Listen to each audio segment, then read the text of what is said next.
बिस्मिल्लाहिर्रहमानिर्रहीम। खैर मकदम है आपका हमारे Q&A सेशन में, जहां आपके सवाल होते हैं और हमारे जवाब। चलिए जवाब ढूंढते हैं।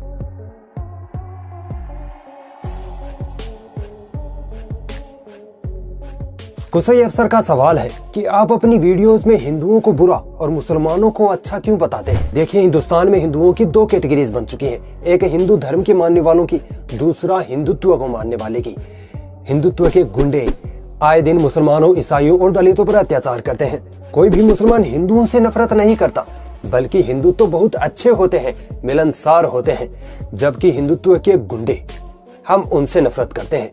इस जानवर की तस्वीर देखिए, क्या आपको इसमें कोई अच्छाई नजर आती है? बताओ, ऐसे नफरती लोगों को कौन बुरा नहीं कहेगा। आपको म्यांमार की तरह इस सफाई अभियान को करना पड़ेगा। आरिफ मंसूरी का सवाल है कि आपने मसलों मसाइल वाले सवालों से परहेज क्यों किया। देखिए, मसलों मसाइल वाले सवालों से परहेज इसलिए किया क्योंकि मैं ना तो कोई आलिम हूँ और ना ही कोई मुफ्ती हूँ। तो बेहतर होगा कि आप किसी आलिम से ही मसलों मसाइल वाले सवालों पर इल्म हासिल करें। अरशद खान का सवाल है कि आप यूट्यूब से कितना कमा लेते हैं। भाई, क्या करोगे जानकर? बस इतना जान लीजिए कि एक मिडिल क्लास आदमी अपना घर चलाने के लिए जितना कमाता है उतना ही मैं कमा लेता हूँ। बट मेरा मकसद यूट्यूब से पैसे कमाना नहीं है, बल्कि मुसलमानों को उनकी तारीख याद दिलाना है, ताकि सोए हुए मुसलमान थोड़ा बेदार हो जाएं। जिस दिन मुसलमानों ने अपनी तारीख पढ़ ली, यकीन मानिए उस दिन के बाद से किसी की हिम्मत नहीं होगी कि मुसलमानों पर जुल्म कर सके। मिनहाज भिज्जी का सवाल है कि क्या मोहम्मद बिन कासिम के डर से राजा दाहिर ने अपनी सगी बहन से शादी कर ली थी? जी हाँ, ये बात सच है कि राजा दाहिर ने अपनी ही सगी बहन से शादी की थी, मगर मोहम्मद बिन कासिम के डर से नहीं। बल्कि जब राजा दाहिर सिंध का राजा बना, तब उसके दरबार के पंडितों ने उससे कहा कि महाराज, आपकी बहन माई रानी की कुंडली से पता चलता है कि जो भी उससे विवाह करेगा वो सिंध का राजा बन जाएगा। राजा दाहिर ने कहा कि मेरे मरने के बाद ही ना। तो पंडितों ने जवाब दिया कि नहीं महाराज, वो आपको मार कर राजा बनेगा। राजा दाहिर ब्राह्मण था, उसने सत्ता के लालच में अपनी ही सगी बहन से शादी कर डाली। राजा दाहिर और मोहम्मद बिन कासिम पर आप हमारी ये वीडियो जरूर देख सकते हैं। अयान मंसूरी का सवाल है कि मुसलमानों में यूनिटी कैसे कायम होगी। जिस दिन मुसलमान फिरकों से निकलकर कुरान और हदीस पर अमल करना शुरू कर देगा, उस दिन मुसलमानों में यूनिटी, इत्तेहाद कायम हो जाएगा। जिस दिन मुसलमान एक दूसरे से लड़ने और एक दूसरे की टांग खींचने से बाज आ जाएगा, उस दिन मुसलमानों में इत्तेहाद कायम हो जाएगा। मोहम्मद यूसुफ अंसारी का सवाल है कि भाई आप कहां से हो? भाई, मैं मारवाड़ी आदमी हूँ, धरती धोरारी वाले राजस्थान से। मैं राजस्थान के चूरू शहर में रहता हूँ। आप कभी गूगल पर चूरू शहर सर्च करना। चूरू शहर दुनिया के उन टॉप 5 शहरों में आता है जहाँ सबसे ज्यादा सर्दी और सबसे ज्यादा गर्मी पड़ती है। इंजीनियर फरीद का सवाल है कि ब्राह्मण भारत में कहां से आए और वर्ण व्यवस्था कब से शुरू हुई? भाई, ब्राह्मण आए यूरेशिया या यूरोप की तरफ से। आज से लगभग 3 से 4 हजार साल पहले एक घुमंतु खानाबदोश जनजाति माइग्रेट करके भारत में आ गई थी और यहीं बस गई। इन्हीं को ब्राह्मण कहा गया। इस जाति के लोगों ने पहले से भारत में रह रहे लोगों पर अपनी पावर जमाई और उनको जातियों में बांट दिया, जिनमें खुद तो ऊपर वाली जाति में रहे और भारत के मूल निवासियों को गंदी और निचली जाति में सेट कर दिया। इसे ही बाद में फिर वेदों में वर्ण व्यवस्था कहा गया। शायद इनका नाम वसीम है। इनका सवाल है कि अखंड भारत का सबसे बेहतरीन बादशाह या सुल्तान कौन था? अखंड भारत प्लानिंग तो चल रही है बनाने। चलिए सवाल पर आते हैं। सवाल है कि अखंड भारत का सबसे बेहतरीन बादशाह कौन था?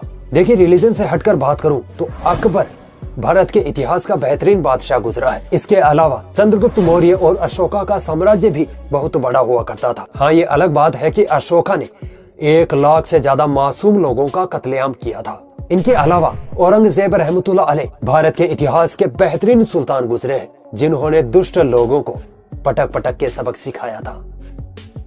अशरफी दिलावर का सवाल है कि भाई आप कहां से हैं और आपकी एजुकेशन के बारे में कुछ बताइए। मैं कहां से हूं ये तो मैंने बता दिया। मेरी एजुकेशन क्या है? एजुकेशन है, मैं साइंस सब्जेक्ट से फिलहाल बीएड कर रहा हूं। आज का सबसे बेहतरीन सवाल क्वीन अहाना जी ने किया है। सवाल ये है कि अल्लाह ताला नॉन मुस्लिम्स को सीधा जहन्नुम में क्यों डालेंगे, जबकि उनकी तो कोई गलती ही नहीं है। सुनने में ये बात बहुत अच्छी लगती है, मगर तब तक जब तक कि आपको इस्लाम का सही नॉलेज ना हो जाए। देखिए, अल्लाह ताला के नजदीक सिर्फ इस्लाम ही एक्सेप्टेबल दीन है, इसके अलावा नहीं। मगर इसका मतलब ये नहीं कि हर मुसलमान सीधा जन्नत में चला जाएगा। नहीं, जन्नत में जाने के लिए ईमान का होना जरूरी है, नेक अमालों का होना लाजमी है। इसके बाद भी श्योरिटी नहीं है कि हम जन्नत में जाएंगे या जहन्नुम में। ये तो जजमेंट के दिन अल्लाह सुब्हानहू व तआला हमारे अमालों के अकॉर्डिंग ये तय करेगा कि हम जहन्नुम में जाएंगे या जन्नत में। रही बात नॉन मुस्लिम्स की, तो मैं आपको स्टेप बाय स्टेप समझाता हूँ। दोस्तों, वो लोग जो जंगलों में रहते हैं या ऐसी जगहों पर रहते हैं जहां उनको एब्सोल्युटली नहीं पता कि इस्लाम क्या चीज है, अल्लाह कौन है, नबी कौन थे, कुरान क्या चीज है, यानी बाहरी दुनिया से एकदम कटे हुए हों, मगर हाँ उनको ये एहसास हो कि हाँ कोई तो है जो इस दुनिया के निजाम को चला रहा है, तो उनके लिए इतना ही मानना काफी है। इंशाअल्लाह अल्लाह उनको जहन्नुम में नहीं डालेगा, क्योंकि उनके पास इस्लाम की इंफॉर्मेशन ही नहीं पहुंची। इसीलिए अल्लाह ताला कुरान मजीद में फरमाता है कि हम लोगों को तब तक सजा नहीं देते, पनिश नहीं करते, जब तक कि उनके पास हमारा पैगाम ना पहुंच जाए। दूसरे वो लोग जिनके पास इस्लाम की सही इंफॉर्मेशन नहीं पहुंची हो, या उनके बड़ों ने जानबूझकर उनको इस्लाम की तरफ आने ही नहीं दिया गया हो, जिनको शुरू से ही ये बताया गया हो कि इस्लाम तो बम धमाकों वाला मजहब है। इंशाअल्लाह ऐसे लोगों की अल्लाह पकड़ नहीं करेगा, हाँ तब तक जब तक कि उनके पास इस्लाम की इंफॉर्मेशन नहीं पहुंची हो। तीसरे हम और आप जैसे लोग हैं, मुस्लिम हो या नॉन मुस्लिम हो, इंडिया में रहते हो या अमेरिका में, वो बंदा जिसके पास एक्सेस है टू इंफॉर्मेशन, जो इस्लाम के बारे में रिसर्च कर सकता है, जिसके पास इस्लाम का पैगाम पहुंच चुका है, फिर भी जानबूझकर नजरअंदाज करता हो, तो फिर ऐसे लोगों के लिए मुश्किल है जन्नत में जाना। एग्जाम्पल से समझाता हूँ। आप किसी स्कूल में एडमिशन लेते हैं और आपको खूब मालूम है कि आपकी क्लास का, आपके सब्जेक्ट का क्या सिलेबस है, मगर फिर भी जानबूझकर आप क्लास अटेंड नहीं करते, आप स्कूल ही नहीं जाते, ना ही पढ़ाई करते हैं, तो बताइए आप पास हो जाएंगे या फेल? ऑब्वियसली फेल ही होंगे। मुसलमानों से पूछता हूँ, आप क्या सोचते हैं, आप मुसलमान है तो सीधे जन्नत में चले जाएंगे?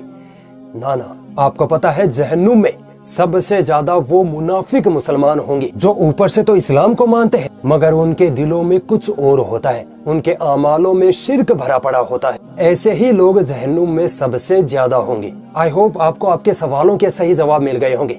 अगर आपकी और कोई सवाल है तो आप हमारी insta ID Indian Muslim YT पर सवाल पूछ सकते हैं, या कमेंट बॉक्स में भी आप सवाल दाग सकते हैं। आज के हमारे Q&A सेशन की विनर है क्वीन अहाना, जिनके सवाल पर हमारा जवाब इंशाअल्लाह बहुत से लोगों को सेटिस्फाई करेगा। इंडियन मुस्लिम की तरफ से इनको मिलता है 100 रुपीज का इनाम।